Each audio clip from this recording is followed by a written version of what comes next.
Bonjour et bienvenue dans cette édition spéciale interactive de Global Conversation, où le président de la Commission européenne, José Manuel Barroso, répondra à vos questions.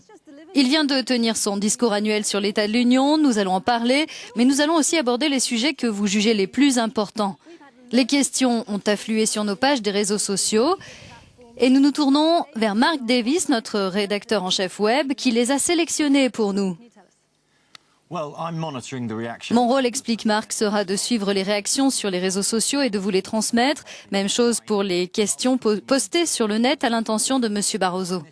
Cette interview va durer environ 20 minutes, mais la discussion se poursuivra juste après dans notre Google Plus Hangout, une sorte de chat vidéo avec le président Barroso et nos invités en ligne qui sont impatients de l'interroger.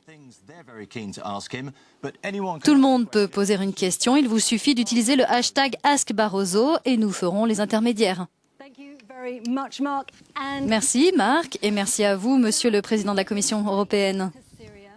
Nous allons commencer par la Syrie.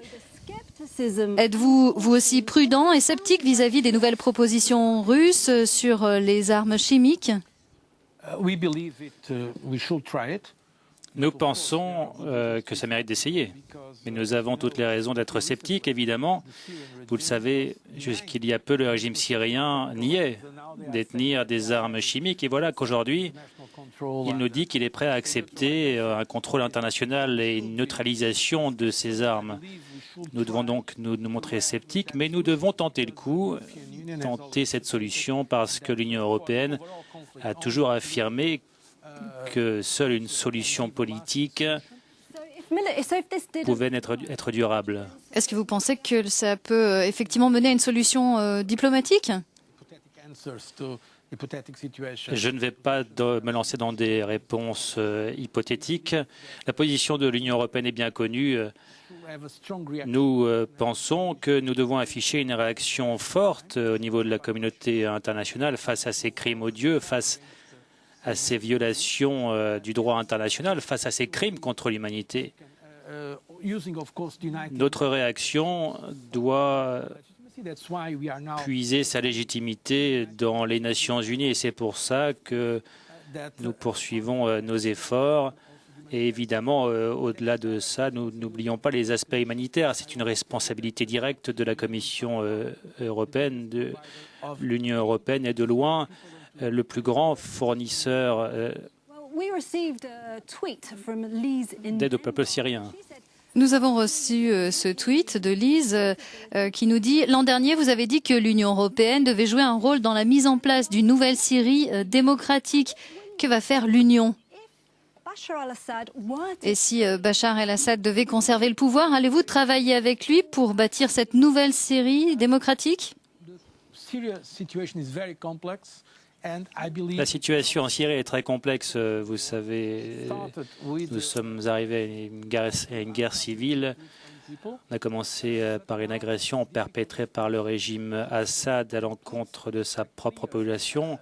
Mais aujourd'hui, il est difficile d'avoir une image complète et claire de la situation sur le terrain. Est-ce que vous êtes prêt à travailler avec lui ?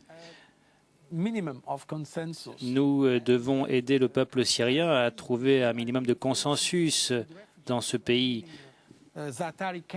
J'ai vu des réfugiés, je suis allé dans le camp de Zaatari, dans le nord de la Jordanie, et j'ai vu de mes yeux des centaines de jeunes filles. Elles vivent dans des tentes maintenant, alors qu'avant la guerre, elles étudiaient. Elles sont là dans des nombres très impressionnants. Les villages de ces jeunes filles ont été détruits. Le directeur général de l'UNICEF m'a dit que sans le soutien de l'Union européenne, eh bien, ces jeunes filles ne pourraient pas continuer à étudier. Donc nous savons qu'il faut agir, nous agissons, mais nous devons explorer, la voie politique également. Nous devons aborder d'autres sujets, des sujets européens. Et l'un des plus grands défis que nous devons relever, c'est bien sûr le chômage. Voici une question de James sur cette question. James nous dit que les actions pour réduire le chômage ont échoué jusqu'à présent. Quels efforts allez-vous faire au cours des 12 prochains mois pour que le chômage diminue vraiment en Grèce, en Espagne et dans d'autres pays? On peut effectivement noter un léger déclin, mais ça ne suffit pas pour faire baisser le taux de chômage global qui s'établit à 12,1%. Que comptez-vous faire? Qu'est-ce qui se passe? Eh bien, il y a la situation économique dans certains États membres, je l'ai dit hier. Nous sommes dans une situation intenable sur le plan économique, politique. Nous faisons tout notre possible au niveau européen, mais n'oublions pas que le chômage est une compétence nationale. Les politiques de l'emploi sont des politiques de compétence nationale, mais vu la crise, nous mobilisons tous les outils. Nous demandons aux États membres de donner davantage d'instruments pour lutter contre le chômage. Nous avons proposé la garantie jeune. Nous avons 8 milliards d'euros d'initiatives pour lutter contre le chômage des jeunes. Nous allons faire de l'anticipation budgétaire. Nous allons agir très vite dans la première période budgétaire. Nous travaillons aussi sur les compétences. Sur d'autres niveaux, il faut que les compétences et les qualifications correspondent aux demandes du marché. Nous avons aussi l'Alliance pour les emplois numériques. Nous avons des initiatives avec des entreprises multinationales, mais n'oublions pas que cela dépendra aussi des réformes que les gouvernements voudront bien entamer dans leur pays afin de créer un environnement plus favorable, plus propice à la création d'emplois pour les peuples européens. Mais il faut être aussi réaliste sur cette question. Sur ce programme qui coûte 8 milliards d'euros, 8 milliards d'euros pour 5,5 millions de jeunes, ça correspond à très peu finalement. Il y a d'autres ressources du Fonds social qu'on peut mobiliser aussi. Maintenant, est-ce que les États membres veulent faire le pas? Et puis, ce sont là des fonds que le gouvernement a accepté de mettre à disposition de l'Union européenne. Je m'étais battu pour plus d'argent. La Commission voulait plus, que les choses soient bien claires. Le Parlement européen aussi voulait plus. Donc vous dites vous aussi qu'on a besoin de plus d'argent?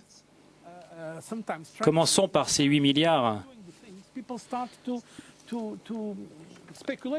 Parce que les gens, au lieu d'agir, spéculent sur les possibilités qu'on a. Le fait est que jusqu'ici, pas un euro n'a été dépensé.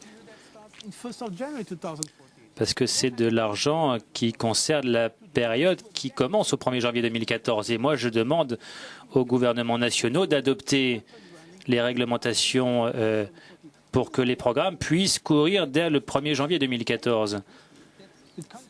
Moi, j'ai créé les pays qui ont le chômage des jeunes le plus élevé. Nous avons mobilisé de l'argent des fonds structurels. Nous avons réorienté vers des actions rapides. C'est en cours et ça produit déjà des résultats, mais les défis sont immenses, je dois l'avouer. Donc finalement, ce sont les gouvernements nationaux qui vous exaspèrent. Pardon, nous nous tournons vers Marc qui a une question envoyée sur les médias sociaux, sur les réseaux sociaux. Oui, via Google+, Hangout, via Google+, et Facebook. Voici une question de Maximo. La crise économique a été sévère. Comment faire en sorte que les jeunes croient encore dans le projet européen? J'ai un message de confiance à délivrer. Selon les derniers chiffres, au niveau de l'Union européenne, la reprise est en cours. On n'est pas encore sorti de la crise. Comment pourrait-on l'être avec des taux de chômage aussi élevés? Mais les chiffres pour le deuxième trimestre de cette année et puis les données que nous recevons qui concernent la confiance des investisseurs, des consommateurs, la santé des marchés boursiers, les achats de titres, et puis nous avons aussi des indicateurs avancés. Bref, tout concorde pour dire que la reprise est fragile, que côté chômage, on a une stabilisation avec une baisse parfois. L'image est hétérogène, mais c'est pour ça que nous mettons la pression sur les gouvernements pour qu'ils mènent des réformes. Certaines réformes ont été fructueuses dans cette lutte contre le chômage. La formation professionnelle, par exemple, est très importante. Nous avons beaucoup de jeunes demandeurs d'emploi, mais beaucoup d'entreprises ont besoin de jeunes qui ont des compétences en informatique. Il y a une demande aussi dans le secteur de la santé, donc il y a une espèce d'inadéquation entre les deux aspects. Nous avons créé par ailleurs un portail qui fournit des informations sur les emplois disponibles sur le marché européen. Vous avez parlé de la croissance, elle est très faible, 0,3%. Ça ne suffit pas pour effectivement sortir vraiment de la crise. C'est une croissance minime qui a très peu d'effet sur la lutte contre le chômage. 0,3% pour un trimestre, donc. Au Portugal, mon pays, le Portugal, a une croissance. Mais l'économie grecque s'est contractée. Vous savez, je pense qu'ils sont sur la bonne voie. Ils attendent un excédent primaire et je pense qu'il faut reconnaître le sacrifice consenti par le peuple grec. La Grèce va finir par avoir des chiffres positifs et nous devons nous souvenir d'une chose. Pourquoi en sommes-nous arrivés là? Pourquoi? Nous avons eu la crise financière qui n'a pas commencé en Europe. Et puis, c'était aussi le fruit des dépenses excessives des gouvernements nationaux, y compris du gouvernement grec. Et puis, il y a eu des comportements irresponsables dans le secteur financier. Et aujourd'hui, nous corrigeons ces erreurs. Ça prend du temps, il faut bien l'admettre. Nous ne promettons pas ce que nous ne pouvons pas offrir, mais beaucoup de choses ont été faites. Nous avons évité le démantèlement de l'euro, qui aurait amené des choses beaucoup plus douloureuses pour les citoyens. Le FMI a reconnu avoir fait des erreurs au sujet de la Grèce. Quelles erreurs pourriez-vous admettre, vous aussi, au sujet de la gestion de cette crise? Fondamentalement, nous avons soutenu la Grèce. Non, nous avons toujours dit que nous avions misé sur l'assainissement budgétaire. Et dès le début, nous avons insisté, ce n'était pas le seul aspect politique à gérer. Il y a des réformes structurelles qui sont nécessaires. La privatisation était nécessaire. Et donc, il ne faut pas caricaturer les choses. Il ne faut pas dire que la politique de l'Union européenne en zone euro, c'est juste de la consolidation budgétaire. Il y a des pays fortement endettés qui doivent mettre de l'ordre dans leurs finances publiques. Mais nous recommandons les investissements et un assainissement budgétaire respectueux de la croissance. La Grèce a consenti de nombreux sacrifices, le peuple grec a consenti de nombreux sacrifices, mais les réformes structurelles ont mis du temps à se mettre en marche et aujourd'hui, je pense que la volonté est plus marquée pour aller dans le sens de la reprise. Parce que d'autres pays, le Portugal, l'Irlande, peuvent être cités. L'Irlande est présente maintenant sur les marchés avec succès. L'Espagne a un programme pour le secteur bancaire. Enfin bref, tous ces pays lancent des réformes, tous ces pays corrigent et c'est formidable ce qu'ils font. Je dois malheureusement vous couper. Nous allons passer à un autre sujet et nous allons vous présenter cette question qui a été posée par Michel Hazanavicius, le réalisateur de The Artist. J'avais une question à vous poser qui était de savoir, sachant, parce que vous savez aussi bien que moi, que le système français de financement du cinéma est très bon, pourquoi vous avez comme politique de vouloir le détruire plutôt que d'essayer de l'exporter aux autres pays d'Europe, ce qui serait plutôt une manière de créer des emplois, de créer du lien social, de créer des histoires, et pourquoi pas de la joie. Là, il parle de l'accord de libre-échange entre l'Union européenne et les États-Unis et de l'exception culturelle. Mais sa question illustre, d'après moi, le manque de confiance des citoyens et des gouvernements à l'égard de la Commission, et notamment des intellectuels, comme ce réalisateur.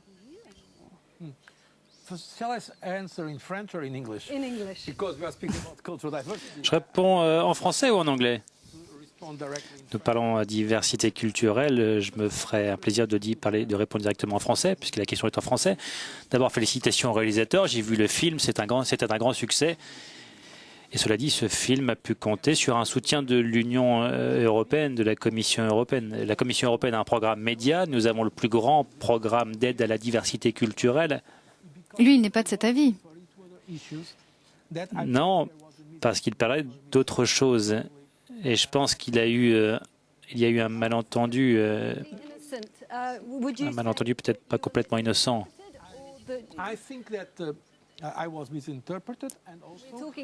J'ai été mal interprété. Nous parlons là des réactions que vous avez suscitées.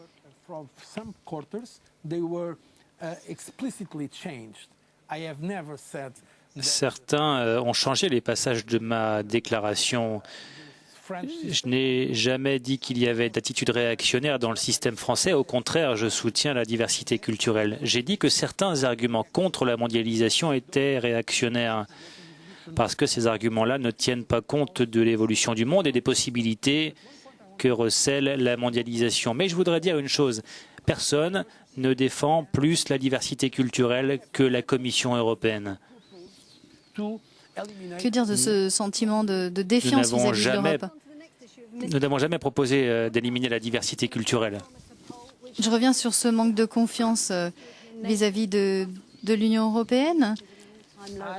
Cette défiance vis-à-vis de l'Union n'a jamais été aussi forte. J'ai vu l'eurobaromètre des 28 pays. Il y a plus de méfiance vis-à-vis des gouvernements nationaux que vis-à-vis de l'Union européenne. Mais bon, c'est sûr que sur le plan économique, eh bien, le citoyen de la rue est frustré. Il se tourne vers ses dirigeants nationaux et européens, il se tourne vers les partis, vers les dirigeants. Les citoyens sont fâchés, ils ont raison, mais cela ne signifie pas qu'il faut projeter toute la faute sur l'Union européenne. Il y a une crise sans précédent qui pose des problèmes que nous essayons de résoudre et j'essaye moi d'expliquer ce que nous faisons, ce que nous pouvons faire, ce que nous ne pouvons pas faire et c'est une réponse honnête. Évidemment, je suis bien conscient du mécontentement des citoyens vis-à-vis de l'Union européenne, mais si vous regardez d'un peu plus près... Mais assumez-vous une responsabilité pour cette défiance? Évidemment, chacun doit assumer ses responsabilités. Je suis prêt à assumer mes responsabilités. Marc, à présent, qui nous fait part d'une réaction et d'une question qui revient depuis quelques semaines sur les réseaux sociaux. Sophie vous demande comment l'Union va-t-elle faire face à tous ces partis eurosceptiques dans les États membres? Représente-t-il un danger pour l'Union telle que nous la connaissons actuellement? Ça dépend des autres partis, de ceux qui sont pour l'Europe. Et là, justement, je demande à ceux qui sont pour l'Europe de sortir, de prendre la parole, de défendre l'Europe, ce qu'elle représente, de défendre ce que l'Europe peut faire pour aider les citoyens. Mais pour être plus concret, lors des prochaines élections européennes, les forces politiques modérées du centre-gauche au centre-droit, qui sont pro-européennes, auront une majorité. Ne pensez-vous pas que les eurosceptiques vont faire de bons scores? Ils vont peut-être gagner un peu de terrain, mais la grande majorité des Européens restera du côté pro-européen. Nous avons peu de temps pour cette émission. Voici quand même cette question de Victor en Ukraine. Serez-vous candidat à un troisième mandat de président de la Commission?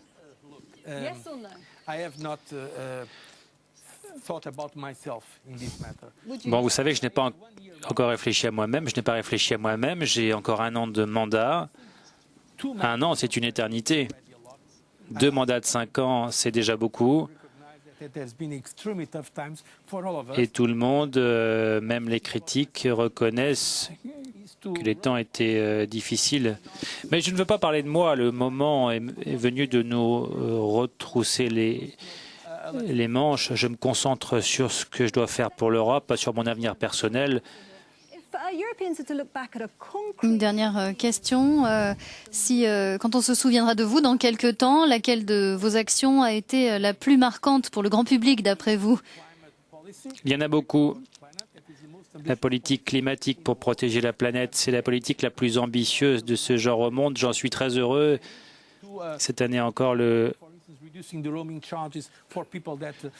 avons réduit les frais d'itinérance pour les gens qui voyagent. Et en pleine crise, pour l'Irlande, pour la Grèce, le Portugal, eh bien, nous avons évité l'insolvabilité, la sortie de l'euro. Si ça avait été le cas, la situation serait bien plus dramatique aujourd'hui. Nous achevons ici ce chapitre, mais la discussion se poursuit en ligne avec vous sous la forme d'un Hangout Google+, avec Mark Davis et nos invités, nos citoyens européens qui ont hâte de vous mettre au défi. Donc restez avec nous.